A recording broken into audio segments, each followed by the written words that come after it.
This morning in Health Watch, genetically modified food. Around 70% of all the food consumed here in the U.S. contains ingredients that have been genetically altered. So just how safe is it? Joining us is Dr. Robin Chutkan, gastroenterologist at Washington's Georgetown University Medical Center. Good morning, doctor. Good morning. Tell us what genetic modification is. Genetic modification refers to the process where we take a gene from one specific organism and transfer it to a completely unrelated species, usually for the purposes of improving that species.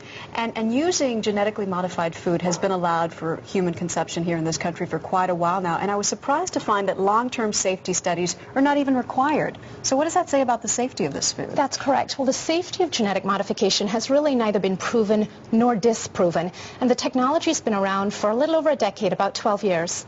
So let's talk about some of the food that is genetically modified. You say there are 4 crops in particular: soybeans, corn, canola, and cotton, and these are examples of them, right? Exactly. So approximately 60 to 70% of processed food that you buy in the supermarket contains one or more genetically modified ingredient.